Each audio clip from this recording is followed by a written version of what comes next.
L'heure du mystère. Germaine Beaumont a choisi pour vous ce soir Cherchez la victime d'Henri Crespi. Avec Henri Poirier, Pierre Mira, Pierre Delbon, Lisette Lemaire, Marie-Jeanne Gardien, Jean Péméja et Jacques Degore. Réalisation Evelyne Frémy.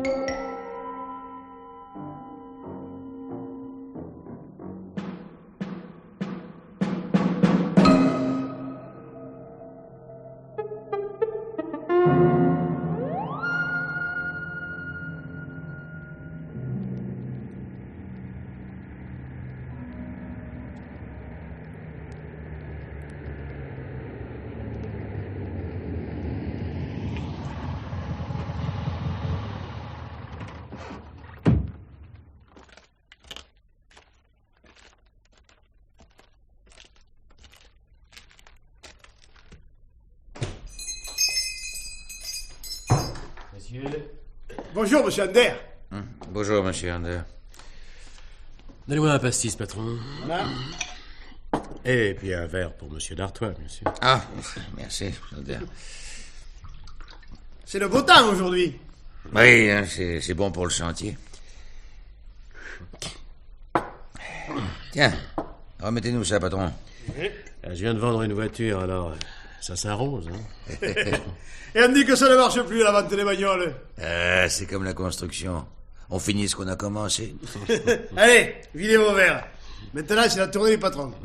On l'a doucement, patron. Dites donc, patron, n'ayez pas un journal. Ah, bah si. Eh, voilà l'écho de Provence. Merci. Je vais m'asseoir un peu. Dis donc. Qu'est-ce qu'il a, monsieur Ander? Et je sais pas, d'habitude, il est plus gai. Ouais. Hein. Enfin. Bon, faut que j'y aille. Il va être 1h. À tout à l'heure. Hein. Bien.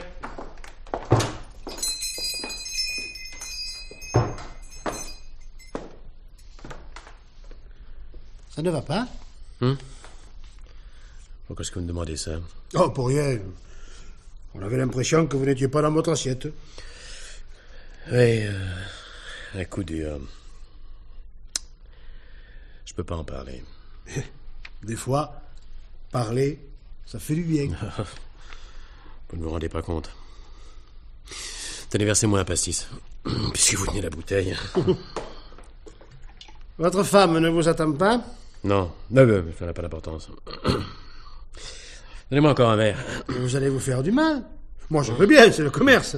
Mais comme... Allez, versez toujours.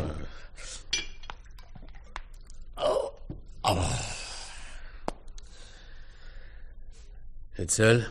Ben oui, la patronne est à Aix. Je suis sa mère.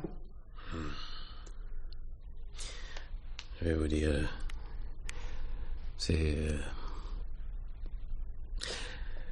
Voilà.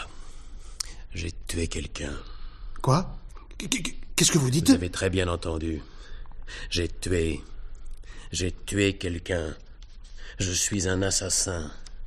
Un assassin. Ah bon, ça va, vous avez tué quelqu'un. C'est le pastis, peut-être. Non, c'est pas le pastis, c'est vrai. Mais alors, qu'est-ce que vous allez faire? Je n'en sais rien. Comment ça s'est passé? Oh, c'est terrible. Mais qui? Je peux pas le dire. Oh, c'est une blague. Je voudrais bien. Hein. Et maintenant? Maintenant? Maintenant, rien. Rien. Je ne vous ai rien dit. Tout ça n'a aucune importance. Aucune importance. Bon, combien je vous dois? Oh, c'est ça. Non, pas de cadeau. Pas de pitié. Je n'ai rien dit. Je paie. Et puis c'est tout.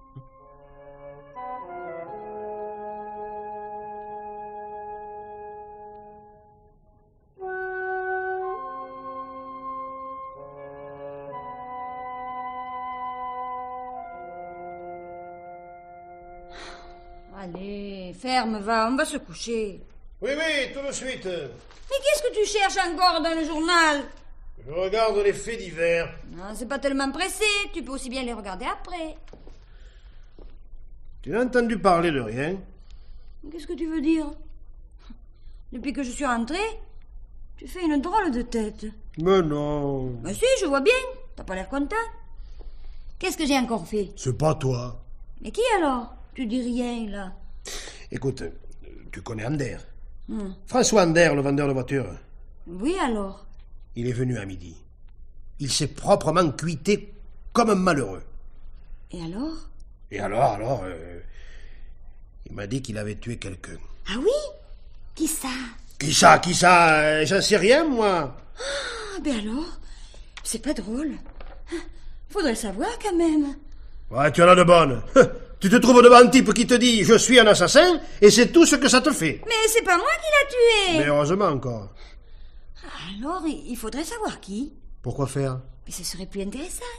Et puis ça prouverait que c'est vrai. Mais je te jure que c'est vrai. Rien que si tu avais vu sa tête... Mais alors il faut prévenir la police. T'es folle. Mais non, je suis pas folle. Tu te rends pas compte? Un assassin? Et on ne sait même pas de qui. Alors nous, si on ne dit rien, des fois qu'on l'arrête, on est complices. Je n'avais pas pensé à ça. Mais quand même, la police, c'est de la dénonciation. Et je n'aime pas ça. Et c'est pas de la dénonciation, comme tu dis, puisque tu peux même pas dire qui est la victime. Moi, je comprends rien à ce que tu racontes. De toute façon, quelqu'un qui va dire des trucs comme ça à la police, c'est un mouchard. Ah bon? Mais, Ander, pourquoi il t'a dit ça à toi? Il était sous, et nous étions seuls. C'est ça, il était sous. Alors maintenant, il doit regretter de t'avoir parlé. Si ça se trouve, tu es le seul à savoir. Et c'est même sûr. Du coup, tu es devenu un témoin gênant. Témoin de quoi? Oh, tiens, tu es trop bête. Il n'y a que toi qui sais qu'il est un assassin. Alors, il va se dire qu'un jour ou l'autre, tu pourrais bien me parler. Tu comprends? Je vois que tu commences à comprendre cette fois. Oh, t'es folle. Non, tu l'as déjà dit. Je t'assure que j'ai bien la tête sur les épaules. Et je te préviens, à partir de maintenant, c'est la course. De quoi? Si la police ne l'arrête pas tout de suite, il cherchera à se débarrasser de toi. À partir de maintenant, si tu vas pas prévenir la police au plus tôt, il cherchera à t'empêcher d'y aller. Pour te mettre les poings sur les i, il va te tuer aussi. Oh, tu lis trop le roman. Ah, je sais pas, mais en tout cas, demain matin, à la première heure, tu descends à Aix prévenir la police. Et si c'est pas toi, eh bien, ça sera moi. Et maintenant, ferme la baraque, avant qu'ils reviennent.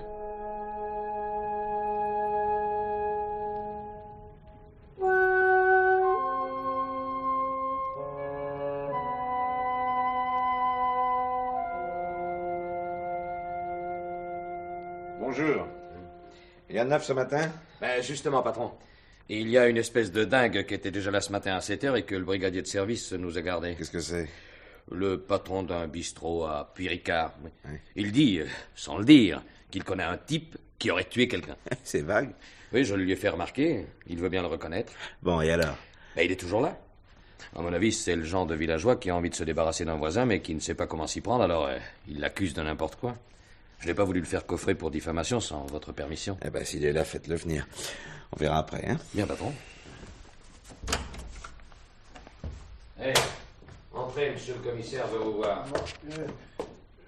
Je ne voulais pas que ça fasse toute une histoire. Ah, bah, asseyez-vous donc, monsieur. Oui. Monsieur? Monsieur? Gerbeau. Monsieur Gerbeau. Julien. Café des Amis à Puy-Ricard. Alors, monsieur Gerbeau, qu'est-ce qui ne va pas? Je ne voulais pas venir, mais c'est ma femme. Elle a peur. Non, mais calmez-vous, hein? Et dites-moi de quoi il s'agit. Eh bien voilà. Hier, à midi, un client de mon café n'avait pas l'air bien. Il a fini par me dire qu'il avait tué quelqu'un. À un moment, j'ai cru que c'était une blague. Et alors? Il avait l'air sincère. Moi, qu'est-ce que vous voulez? Je ne savais pas à quoi penser. Le soir, j'ai eu le malheur d'en parler à ma femme. Pourquoi le malheur? Eh bien voilà, mon client, il avait bu un peu trop. Et après avoir dit qu'il était un assassin, il a comme repris ses esprits. Et il a répété plusieurs fois, « Je ne vous ai rien dit, je ne vous ai rien dit. » Mais comme s'il regrettait d'avoir trop parlé. C'est ça. Et Et bien sûr, pour que je ne raconte rien... Non, mais vous avez tout dit à votre femme. Oui. Et alors, elle a voulu absolument que je vienne à la police. Parce qu'elle pensait que je devenais un témoin gênant. Qu'il voudrait peut-être se débarrasser de moi. Enfin, elle avait peur. Je comprends, oui. Elle disait aussi que si je ne venais pas, je pourrais être considéré comme complice. Ou je ne sais quoi. Et vous voilà. Oui. Je ne voulais rien avoir à me reprocher. Mais là, j'ai l'air de moucharder un type. Bon. Bon, alors, monsieur Gerbeau, qu'est-ce que vous attendez de moi? Et je ne sais pas. Je voudrais surtout qu'on ne sache pas que je suis venu ici. Oui, mais la question n'est pas là. Vous me dites qu'un de vos clients est un assassin. Bon, admettons. Mais vous ne m'avez même pas dit qui était ce client. Ça ne va pas lui faire des ennuis. Non, il est un peu tard pour y penser. Ou un peu tôt. Bon, son nom et ce que vous savez. Eh bien, voilà. Il s'agit de Monsieur Ander. Oui, vendeur de voitures dans un garage à Aix. Il habite Puy-Ricard dans une petite villa. Jusque-là, je n'ai rien à en dire. Quel âge a-t-il? Une quarantaine d'années. Vous le connaissez depuis longtemps? Ça fait bien 5 ou 6 ans qu'il habite là. Oui. Oui, je le connais comme un bon client. Et qui aurait-il tué? Ah, ça, je n'en sais rien. Il m'a seulement dit qu'il avait tué quelqu'un. Et quand ça? Ah, il me l'a dit hier à midi. Mais avez-vous l'impression qu'il venait de commettre un crime? Je ne peux pas vous dire. C'est bien vague. Quand il a payé, j'ai remarqué qu'il avait une grosse somme d'argent sur lui. Mais il me disait qu'il venait de vendre une voiture. Oui, ça peut être intéressant, ça. J'ai regardé dans le journal pour voir si on n'avait pas trouvé quelqu'un. Ah oui, attendez, ça me revient. Lui aussi m'a demandé un journal. Oui, ça ne prouve pas grand-chose, mais il n'y a pas d'indication inutile. Bien, écoutez, pour l'instant, je ne peux rien faire avec ce que vous m'avez dit. Il faudrait que votre client fasse des confidences un peu plus consistantes. Qu'est-ce que je vais dire à ma femme? De toute façon, nous allons faire une enquête. Mais vous savez, il n'y a pas d'assassin sans victime. Il y a peut-être une victime. S'il y en a, nous le saurons vite.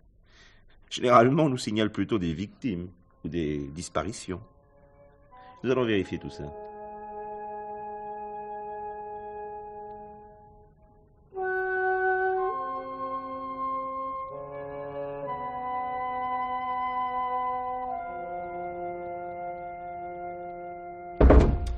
Voilà, patron. Je vous apporte les renseignements demandés pour l'affaire de Puy-Ricard. Mais, à mon avis, c'est la femme du bistrot qui a tout inventé. Et pourquoi? Pour se rendre intéressante. C'est un point de vue. Alors, qu'est-ce que vous avez comme mort ou disparition mardi dans la région? Pas de victime d'un crime, comme vous allez voir. Écoutez, Bougeon, épargnez-moi vos déductions et vos commentaires. Alors? Bien. Bon, Durand Félix, 88 ans, mort à l'hôpital d'Aix. Pneumonie. Passons. À Manosque, un type a tué sa femme et s'est constitué prisonnier. Mais je connais l'affaire, oui. Un suicide. Oui. Le comptable qui, dimanche soir, s'est pendu dans son escalier. Le veuf? Oui. Marivaux, 41 ans. Et au revoir. C'est tout? C'est tout. Pas de disparition? Ça peut être ailleurs, et un autre jour. Ça ferait beaucoup de monde. Non, on ne nous a rien signalé dans la région, à part la jeune fille partie de chez elle il y a 10 jours. Il faut voir. Et qui s'occupe de l'affaire? Dubois de la brigade des mœurs. Vous vous mettrez en rapport avec lui. Non mais, vous y croyez à cette histoire de crime? L'histoire de ce patron de café est trop mal foutue pour qu'il l'ait inventée. Il avait l'air tellement impressionné qu'on peut croire que l'autre avait un sacré ton de sincérité. Alors vous pensez que ça peut être vrai? Ça ou autre chose. De toute manière, faut voir. On n'a qu'à demander au type lui-même. Comment il s'appelle? Ander, là, François Ander. C'est ça. On va s'amener. Bonjour monsieur, c'est vous l'assassin. Voulez-vous avoir l'obligeance de nous dire qui vous avez trucidé? Bah oui. Et il va nous le dire. On l'embarque et je dépose une demande d'avancement pour l'inspecteur Bougeon, mon fidèle adjoint. Mais patron... Écoutez, bourre d'imbécile. Si c'était comme ça, il serait là en train de nous raconter son histoire, voyons. Mais au contraire, si vraiment ce type a tué quelqu'un, il doit surtout regretter de l'avoir dit au bistrot. Et si vous lui demandez quelque chose, il ne répondra pas. Mais qu'est-ce qu'on peut faire? Chercher la victime.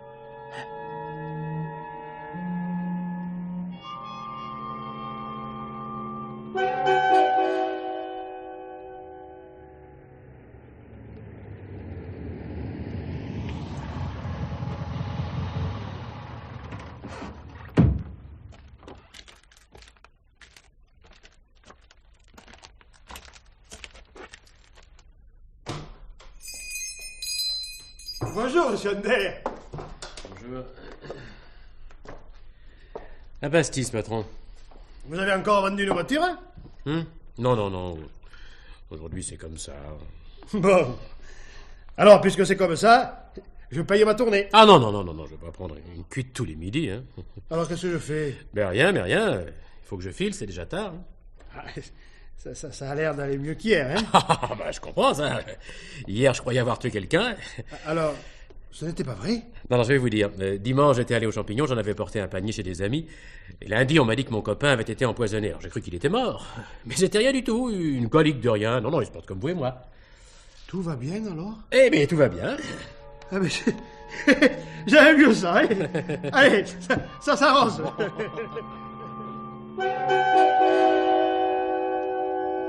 Oh, la patronne! Viens voir! Qu'est-ce que c'est? Viens voir, je te dis! Il y a du nouveau!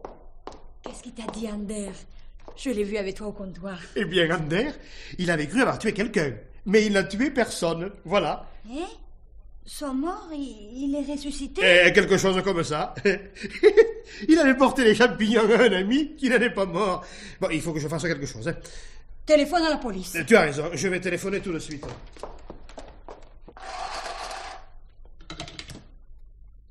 Allô? Donnez-moi le 17 à Aix, s'il vous plaît. J'aime mieux ça, tu sais. Tout de même, je pense à quelque chose. Allô? Oui, je voudrais parler au commissaire Briquet, s'il est encore là. C'est urgent. Oui. Allô, monsieur le commissaire? Ici, Gerbeau. Vous savez? Oui. Je vous téléphone pour vous dire...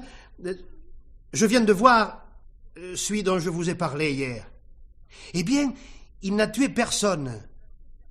Non, il s'est trompé. Qu'est-ce qu'il dit? Tais-toi. Oui. Ah non, il avait porté des champignons à un ami. Et il l'avait cru empoisonné. Mais il va très bien. Comment? Ah, je n'en sais rien.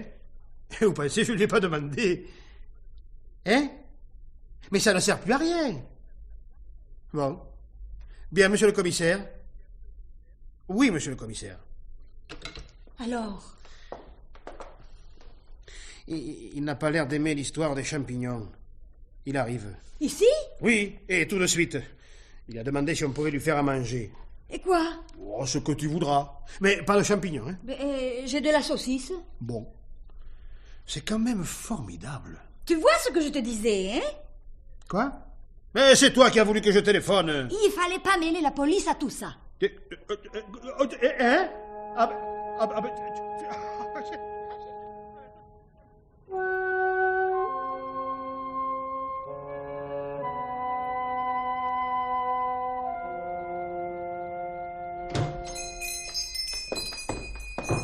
Bonjour. Monsieur le commissaire, monsieur. Bonjour. Vous êtes seul? Oui, à cette heure-ci, on n'a personne, surtout à cette saison. Peut-on se mettre? Je vous ai préparé une table là. Je vous offre un apéritif. Volontiers. Patron, j'ai l'impression qu'il est dans le coup avec Ander.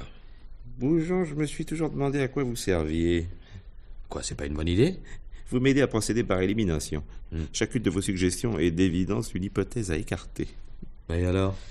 Ah bah alors ça me fait gagner du temps. Alors, vous avez revu Ander? Oui, il est venu tout à l'heure boire à l'apéritif. Il vous a raconté son histoire de champignons? Comme je vous l'ai dit. Vous savez pas de qui il s'agit? Non, et puis j'ai pas pensé à lui demander. Et vous y avez cru à son histoire? Ma foi, oui. Pourquoi pas? Vous avez bien fait. Pour l'instant, il aura cessé d'être sur ses gardes. Vous n'y croyez pas, vous? Ah, pas du tout. À moins qu'on me le prouve. Je commence même à croire qu'il doit bien y avoir quelqu'un qui n'a pas la conscience tranquille. Bonjour, messieurs. Bonjour, madame. Voilà. Je vous ai fait de la saucisse aux lentilles. Ça m'a l'air bon, hein? Dites, nous, vous savez, on n'a rien à se reprocher, hein? Ah, vous en avez de la chance. Et les autres? Ils n'ont rien à nous reprocher non plus. Allons, tant mieux. Monsieur le commissaire ne croit pas à l'histoire des champignons. Tu vois ce que je te disais? Moi, je me suis toujours méfiée de ce marchand d'auto. Pourquoi? Un homme qui court les routes et ne rentre pas chez lui à des heures régulières. Il est marié? Oui, il n'habite pas loin, au bout du village, près de la maison en construction. Vous dites qu'hier, il avait beaucoup d'argent sur lui. Oui, d'une voiture qu'il avait vendue. On ne sait pas à qui. Nous sommes passés au garage et il s'agit d'une déesse d'occasion. On a le numéro de la voiture, mais pas le nom du client. À tout hasard, je vais faire chercher la voiture. On va nous téléphoner ici. Vous avez dit au garagiste que vous aviez des soupçons sur Ander? Non, j'ai dit que nous cherchons le client. Dites-moi, je dois vous poser la question rituelle. Est-ce que vous lui connaissiez des ennemis? Ma foi, non. Messieurs, dames, je veux un café, s'il vous plaît. Voilà. Ça avance, la construction? Ouais, j'ai encore un ouvrier qui m'a quitté ce matin pour un autre chantier. Vous connaissez M. Ander? Le gars qui habite à côté du chantier? Il n'est pas maçon. Non, je demandais ça comme ça, quoi. De toute façon, on ne le voit jamais là-bas. Alors. Mais qui est-ce l'ouvrier qui vous a quitté? Hein? Et puis celui de l'autre jour, là... Quel jour, d'ailleurs? Non, mais qu'est-ce que ça peut vous faire? Vous êtes de la police? Justement, oui. Hein? Oui, il y a des tas de disparitions partout, alors... je me renseigne. Bon, celui qui m'a quitté ce matin, c'est Bernard, le plâtrier. Il est allé aux grands immeubles, route de l'hôpital. C'est plus sûr comme travail. Comprenez, ils ont du travail pour 1 an, au moins. Comprenez, les petites maisons, c'est pas intéressant. Après, il faut chercher. Mais... Et l'autre? Et l'Italien, il est retourné en Italie dans sa famille.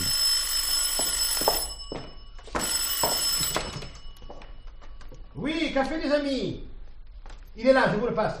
C'est pour vous, monsieur le commissaire. J'arrive. Il arrive. Oui, qui est à l'appareil? Ah, très bien. Bravo. Et comment ça depuis hier? Vous êtes sûr? Il faut me retrouver le conducteur. Surveillez la voiture. Et appelez-moi dès que vous aurez du nouveau. Au revoir. La voiture est au pont de Cadenet sur la Durance, à 20 km. L'acheteur a disparu.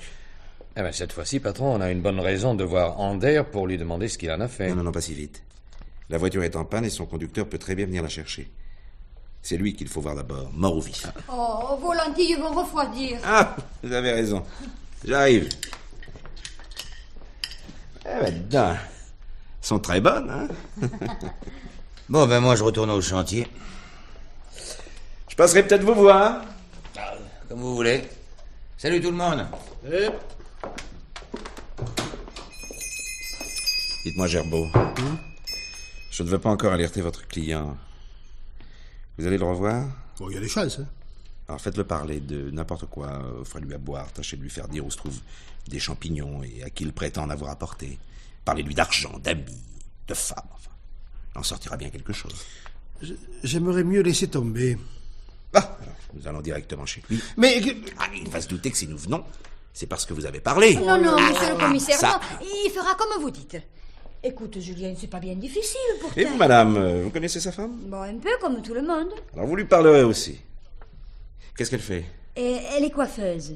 Mais elle ne travaille pas régulièrement. Et elle a un peu de matériel chez elle, on y va. Ou de temps en temps, elle va coiffer chez des particuliers pour les fêtes. Est-ce qu'elle s'entend avec son mari? Ça, je sais pas. Elle pourrait bien être mêlée à cette affaire d'une manière ou d'une autre. C'est probable, une femme, dites. Oui, mais enfin, nous ne sommes pas plus avancés. Mais dans le brouillard, il faut tâtonner pour avancer. Pour l'instant, on ne tient pas compte de ce qu'Ander vous a dit. On fait connaissance. Et voilà. Allez, on va finir ces lentilles et retourner à Aix.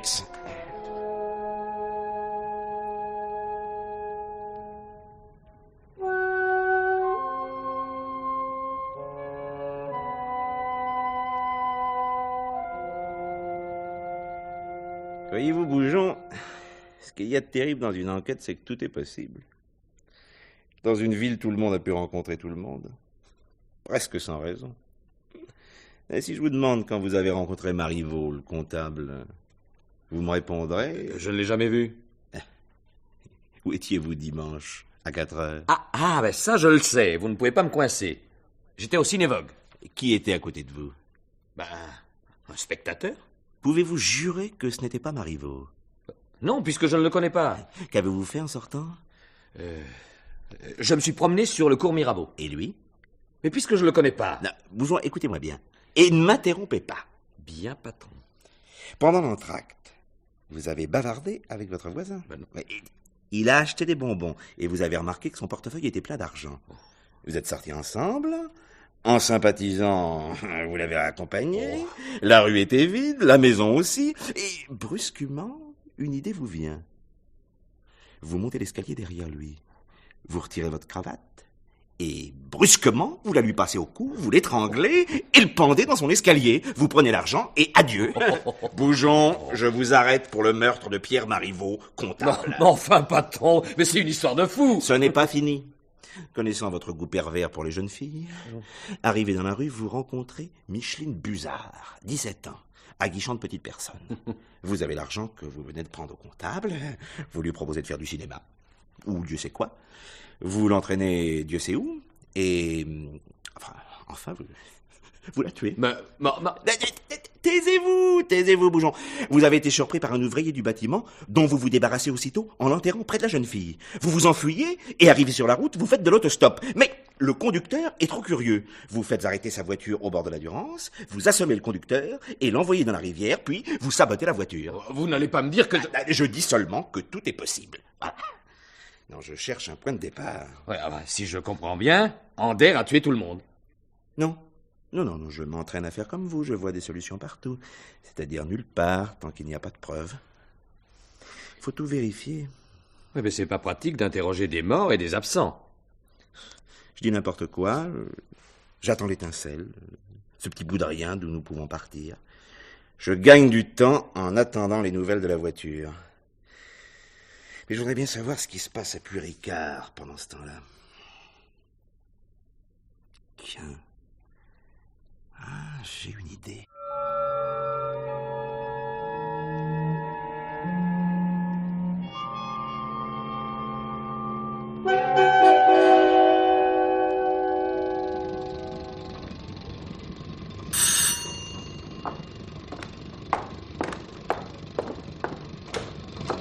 Madame?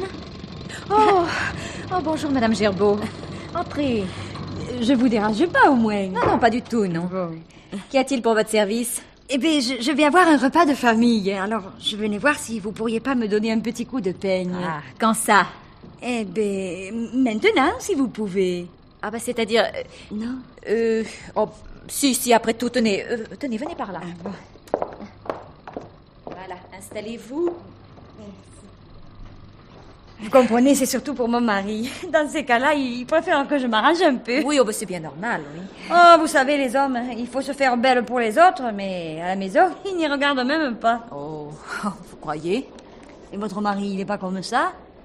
Oh, mon mari... Tiens, alors là, je vais vous faire une boucle et puis je vais relever cette mèche comme ça par derrière. Hein? Vous croyez, là? Ah, oui, un chignon. Ah, allez, faites au mieux, va. C'est vrai que vous, jolie comme vous êtes... Vous savez, les cheveux, il y a toujours moyen de les arranger. Ah, mon Dieu.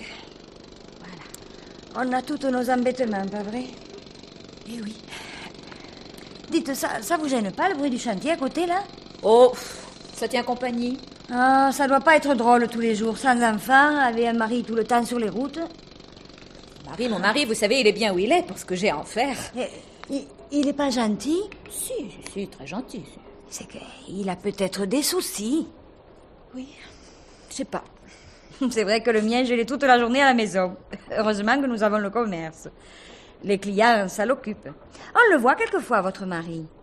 Et au café, vous avez beaucoup de clients? Ah, ça va, ça vient. En hiver, les gens ne sortent pas tellement. Alors, le dimanche, oui, à la belote. Mais en semaine, mon Dieu... Les ouvriers du chantier vont pas chez vous? Si, pour le café. Quelquefois pour l'apéritif. Mais il n'y en a plus beaucoup maintenant. Ah oui, il y en a qui sont partis, oui. J'ai entendu dire que l'entrepreneur en avait renvoyé. Vous n'avez pas entendu parler? Je sais seulement qu'il y en a un qui est parti et un autre après. Le premier, c'était un Italien. Ça, je peux pas vous dire.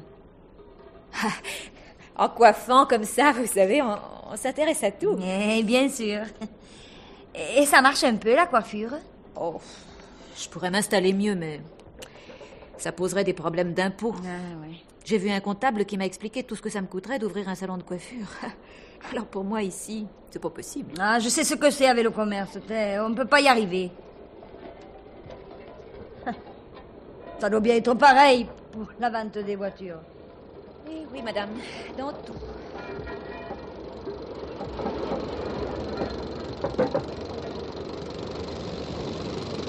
Ah, voilà. C'est lui là-bas. Avec ce bruit, il ne doit pas souvent entendre les conversations des voisins. Ne quitte pas de vue la porte de chez Ander. Faut voir sortir la patronne du bistrot et lui parler avant qu'elle retourne au café. J'ai l'œil, patron. Monsieur Dartois, Hein? C'est moi, ouais. vous avez un instant? Dites toujours. Vous connaissez les gens de la maison d'à côté? Le vendeur de bagnoles et sa femme, là, ne m'en parlez pas. Hein. Bah justement, je vous en parle. Bon, eh bien, un des gars qui travaillait avec moi fricotait du côté de la coiffeuse. Tiens. Et remarquez, moi, ça m'est égal, mais comme il quittait le chantier dans la journée, et puis je voulais pas d'histoire, et où? Alors je l'ai foutu à la porte. Vous vouliez pas d'histoire? Il n'était déjà pas en situation régulière, il n'avait pas le droit de travailler, alors il est rentré chez lui en Italie. Ander avait remarqué quelque chose? Je crois pas, non. Je le voyais quelquefois à l'apéritif. Il n'a jamais eu l'air de s'intéresser aux ouvriers du chantier, même quand il a su que le gars repartait.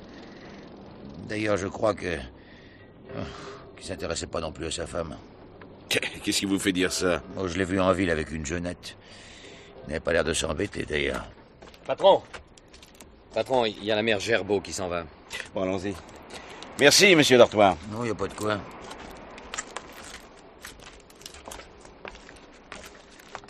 Ah, c'est toujours les mêmes salades. Des maris, des femmes, des amants, des pépés. Et pas plus de victimes que sur la main. Ah ben, je ne trouve pas. Ander surprend sa femme avec l'Italien. Il ne sait pas qu'il doit partir. Il le tue et s'en débarrasse. Et comme l'autre devait retourner dans son pays, personne ne s'en aperçoit. Ben voyons. Après quoi il tue son client, le comptable et la fillette qu'il a enlevée. Et maintenant il s'apprête à tuer l'entrepreneur, les 3 ouvriers qui restent, les patrons du bistrot, sa femme, vous, moi, et le dernier témoin de ces crimes, c'est-à-dire lui-même. Voilà, c'est fait. Alors? Eh bien, nous avons bavardé. Elle m'a fait comprendre que son mari était un homme sombre, irrégulier, coléreux. Ils s'entendent pas du tout. Ah oui? Et encore? Mais il l'empêche d'ouvrir un salon de coiffure sous prétexte que ça ferait des impôts. Tiens. Il doit être de mèche avec le comptable pour lui raconter des histoires. Quel comptable? Un type qu'elle a consulté.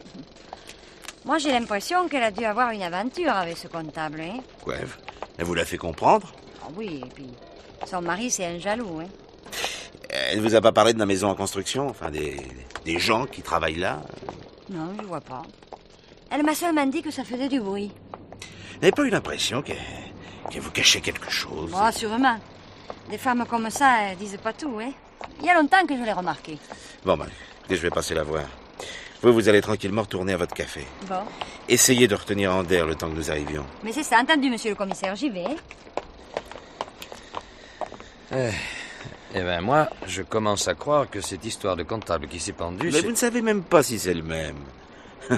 Non, je pense surtout que la femme du bistrot est complètement idiote et qu'il n'y a rien à en tirer.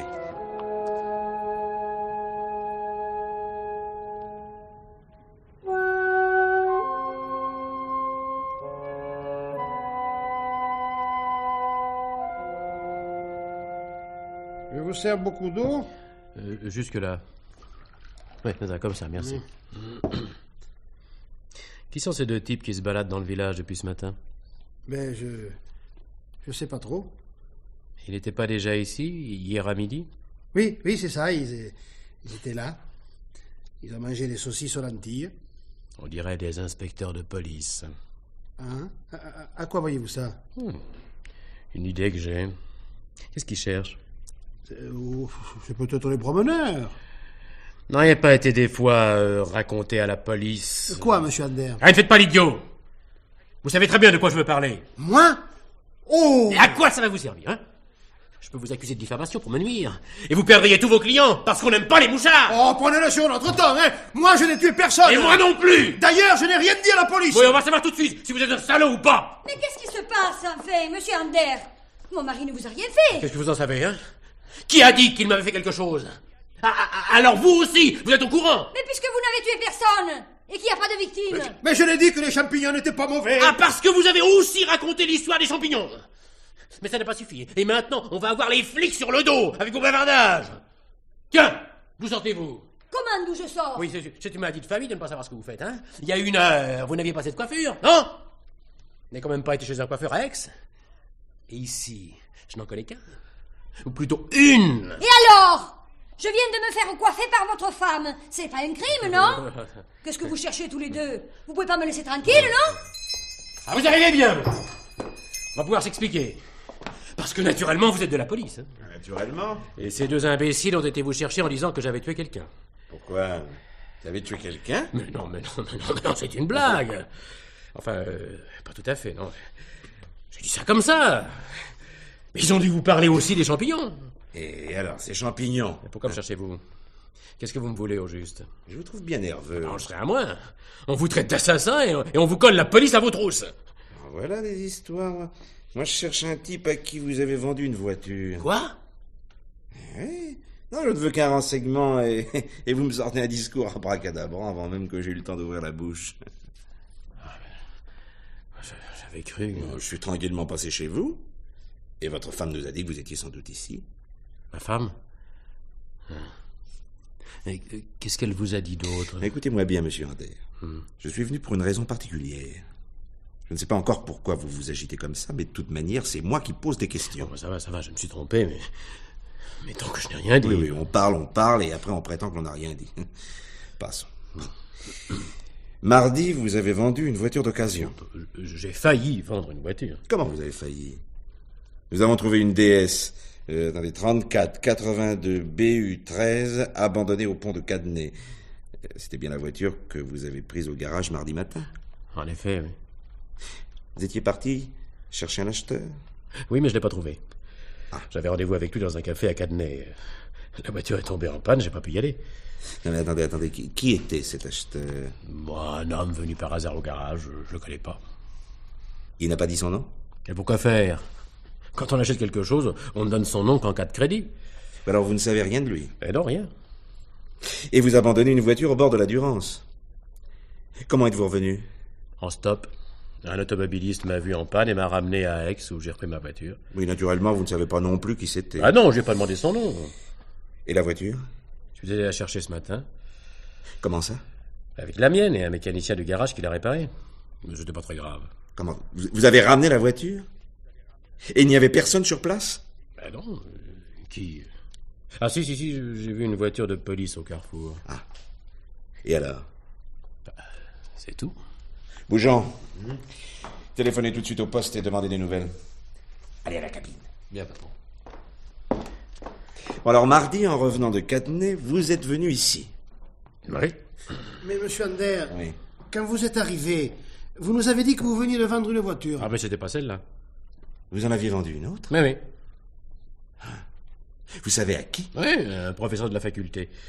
Je dois avoir son nom et son adresse sur mon carnet. C'est tout ce que vous vouliez? Un moment. Mon adjoint.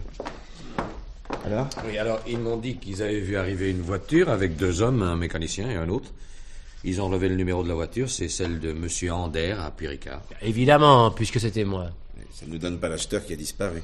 Il aurait dû s'inquiéter ou s'étonner de ne pas vous voir. Peut-être, oui. Et alors, il a dû téléphoner au garage pour savoir si vous arriviez, non? À moins qu'il ait changé d'avis. Qu'il ne soit même pas venu au rendez-vous, ça arrive. J'aime pas beaucoup les fantômes. Qu'est-ce que vous voulez que j'y fasse? Vous avez intérêt à ce qu'on retrouve cet homme. Et pourquoi? S'il n'achète pas la voiture? Vous trouvez un acheteur, vous êtes seul avec lui, il paie la voiture, vous gardez l'argent et allez rechercher la voiture. L'acheteur disparaît, très près d'une rivière. Vous voyez ce que je veux dire? Non mais... Vous m'accusez d'avoir tué l'acheteur pour garder l'argent? Nous n'en sommes pas encore là. Si vous le voulez bien, je voudrais d'abord parler de mon arrivée ici. Quand ça? Tout à l'heure. Vous me dites que les patrons vous auraient accusé d'avoir tué quelqu'un. Pourquoi aurait-il porté une telle accusation contre vous? Parce que j'en avais parlé moi-même. Vous ne trouvez pas étrange de raconter des histoires pareilles? Oh, j'ai idiot, c'est vrai. Mais il s'agissait de toute autre chose. De quoi? On va encore entendre parler de champignons. Eh ben oui, dimanche, je suis allé chercher des champignons. Je vous préviens, Ander, je ne sais pas encore ce que vous allez raconter, mais j'ai l'intention de tout vérifier. Alors n'inventez pas trop, hein? Bon, donc vous avez été chercher des champignons. Seul? Ben oui, seul. On peut le vérifier, je vous montrerai les endroits exacts. On voit bien que les champignons ont été cueillis là. Nous pouvons y aller tout de suite si vous voulez. Non, mais c'est inutile. Ensuite? Eh ben ensuite, je suis allé chez des amis pour leur porter un panier de champignons. Chez qui? Chez Courdil, qui habite sur la route qui me ramène chez moi. Et nous pouvons aussi le vérifier tout de suite si vous voulez. Et vous les avez empoisonnés? Non, mais je l'ai cru. Ils se sont plaints? Oui. Non, pas exactement, non. Ah. J'avais imaginé que c'était possible. Et vous ne connaissez pas bien les champignons? Si, mais on a toujours un doute. Avez-vous été vérifié? Non, enfin, je suis passé mardi matin devant leur maison et comme les volets étaient fermés, j'ai été pris d'une angoisse qui ressemblait à une certitude. Enfin, vous auriez pu vous Mais renseigner. j'ai pas pensé à le faire. Et vous êtes venu vous effondrer ici et... Quelque chose comme ça, oui. fêter la vente d'une voiture que vous aviez ratée et vous plaindre d'un crime que vous n'étiez même pas sûr d'avoir commis. Enfin, c'est idiot, parfaitement idiot. Si ce n'était qu'idiot, ce ne serait pas grave. Ce qui me paraît plus ennuyeux, c'est que vous nous prenez tous pour des imbéciles. Vos voisins se portent très bien. Vous en faites pas. Si vos champignons avaient fait du mal à quelqu'un, ils s'en seraient plaints. Et s'ils étaient tous morts, ça se saurait. Monsieur le commissaire, votre conversation est très intéressante. Il est possible que parce que j'ai trop d'imagination, parce que je suis idiot, je me sois accusé stupidement d'un meurtre que je n'ai pas commis. Il est possible que ces deux abrutis s'en soient alarmés comme des imbéciles et s'en soient pourtant fait l'écho. Avez-vous l'intention de m'accuser d'un crime qui n'a pas eu lieu, sans même avoir une victime à me reprocher? Alors là, je n'ai jamais vu un innocent faire le malin à ce point. Rentrez chez vous. Mais je crois que nous nous retrouverons.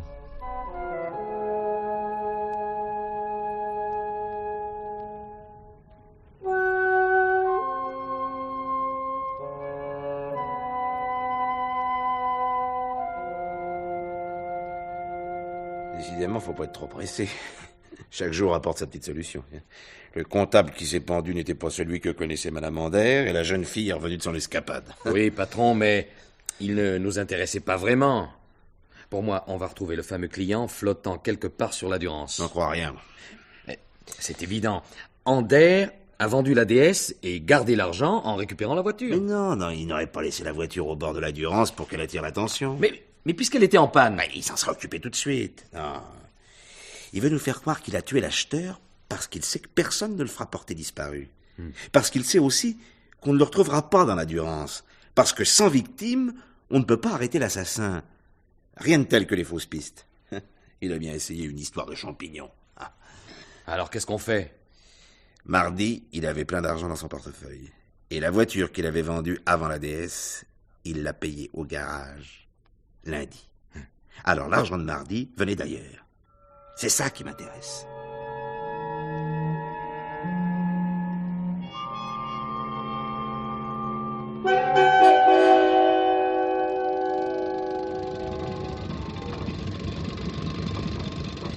Monsieur Dartois? Je suis à vous, monsieur le commissaire. Ça avance? Les fondations sont terminées. L'ouvrier que vous avez renvoyé ne vous fait pas défaut? On se débrouillera sans lui. Pouvez-vous me dire son nom et où il habitait? Bellini. Il s'était fait cette cabane sur le chantier que vous voyez là-bas. Il habitait là par économie. Il faisait donc des économies. Il travaillait pour vous depuis combien de temps? 1 an. Il a pu économiser pas mal. Il voulait s'acheter un petit coin de terre en Italie, je crois. Vous l'avez renvoyé quel jour? Lundi. Oui, lundi soir, vous lui avez donné son compte. C'est ça. Il pouvait avoir une certaine somme d'argent. C'est probable.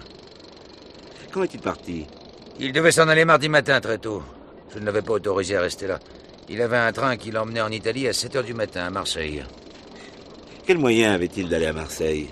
Il y a un car pour Aix qui passe à 1 kilomètre d'ici, sur la Nationale 7, à 5h30 du matin. Et il y a un train pour Marseille. Il n'y a pas beaucoup de monde sur les routes à cette heure-là. Je suppose que le chauffeur du car se souviendra d'un voyageur pris sur la route à un arrêt peu fréquenté, surtout avec une valise. Probable. Vous pouvez me dire comment il était habillé? Et je sais qu'il avait un imperméable vert foncé. S'il n'a pas pris le car, il ne restera plus qu'à rechercher son corps. Bien, à tout hasard, Avez-vous son adresse en Italie? Non, je peux même pas vous dire s'il en avait une. Je crois qu'il avait ses parents, des paysans, en Lombardie quelque part. Il ne recevait pas de lettres? Non, ça je peux vous le garantir. D'ailleurs, je crois qu'il m'a dit un jour que ses parents ne savaient pas où il était. Le témoignage d'un chauffeur de car, c'est maigre. Surtout qu'il aurait pu faire du stop. Ou aller à pied. Ça fait quand même plus de 10 kilomètres. Bon. Eh ben, nous verrons. Au revoir, monsieur Dartois. Au revoir, monsieur le commissaire. Venez, Bougeon. Oui. Bon, d'accord. Ander a tué le maçon italien parce qu'il l'a surpris avec sa femme. Ouais, je vous l'avais déjà dit. Et il en a profité pour lui piquer ses économies. Hein? Ça, je n'y avais pas pensé. Hein? Et le corps, où allez-vous le chercher? Sur le chantier. Il y a tout ce qu'il faut comme place et comme outillage. Oui, mais alors pourquoi ne pas l'avoir cherché tout de suite? Dartois, l'entrepreneur, n'avait aucune raison de nous laisser faire. Nous aurions été amenés à fouiller dans les fondations. C'est-à-dire à faire sauter le ciment dans les coffrages. Quoi? Eh ben oui, mon vieux. Le meilleur moyen de cacher quelqu'un, c'est encore de l'emmurer. Quand on coule le béton dans un coffrage, hein? C'est pas très long de faire un peu de béton et d'envoyer quelques pelles de ciment sur un bonhomme qu'on a pris la peine de tuer avant. Mais alors, si le chauffeur du car n'a vu personne, on fait tout sauter? Exactement.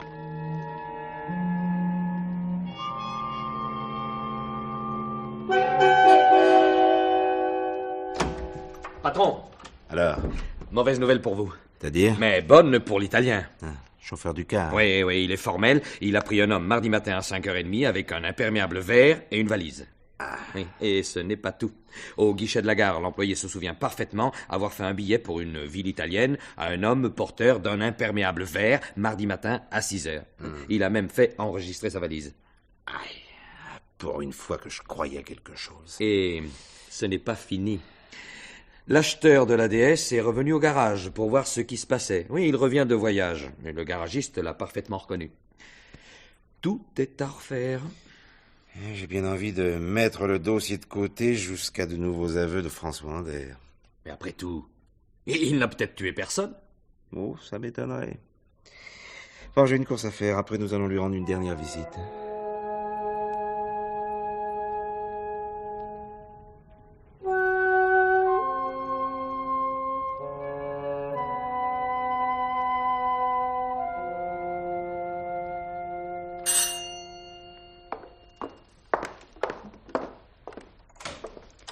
Messieurs?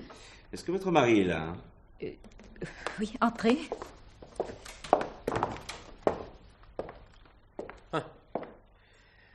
Qu'est-ce qui se passe? Vous avez trouvé votre victime? Peut-être. Et comme voulez-vous? Une dernière conversation. Et après?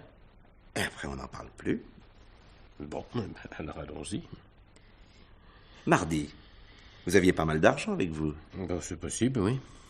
Et vous pouvez me dire d'où venait cet argent? Ce sont mes économies.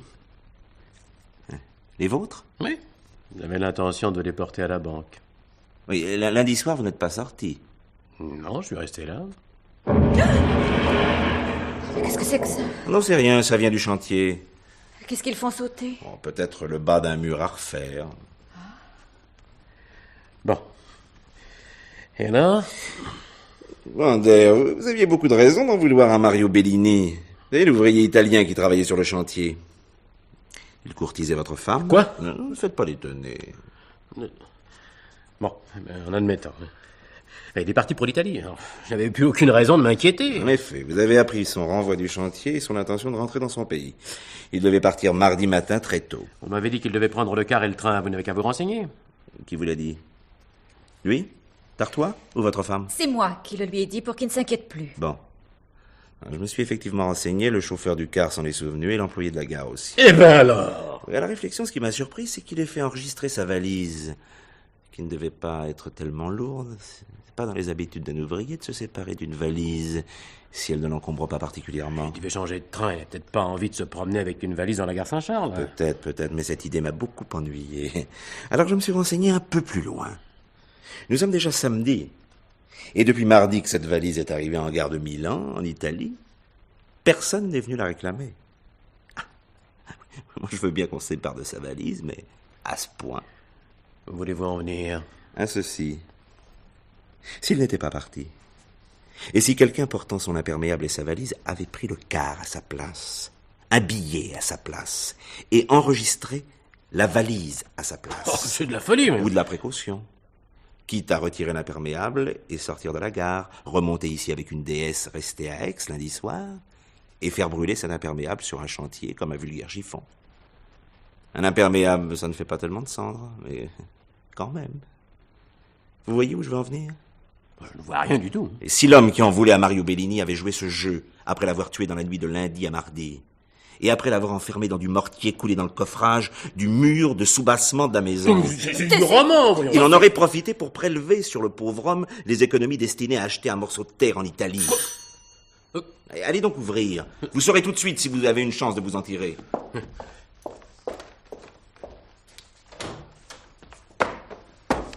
C'est le commissaire.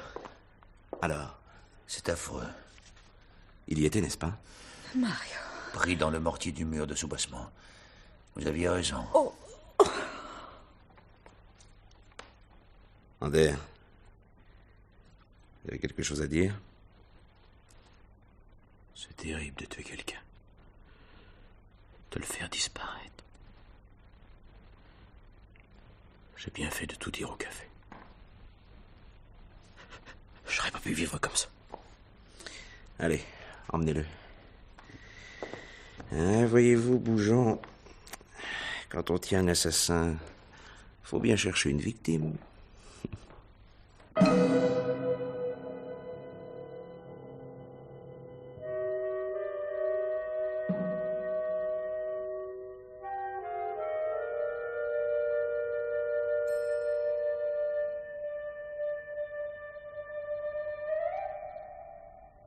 C'était L'heure du mystère, une émission de Germaine Beaumont. Ce soir, Cherchez la victime, d'Henri Crespi, avec Henri Poirier, le commissaire Briquet, Jean Péméja, Bougeon, Pierre Delbon, François Ander, Lisette Lemaire, Maddy Ander, Pierre Mira, Julien Gerbeau, Marie-Jeanne Gardien, Reine Gerbeau, et Jacques Degore, d'Artois. Chef opérateur du son, Sam Nieswiski. Collaboration technique, Yvette Hubeau. Bruitage, Jean-Jacques Noël. Assistante de production, Marie-Rose Desrouettes. Réalisation, Evelyne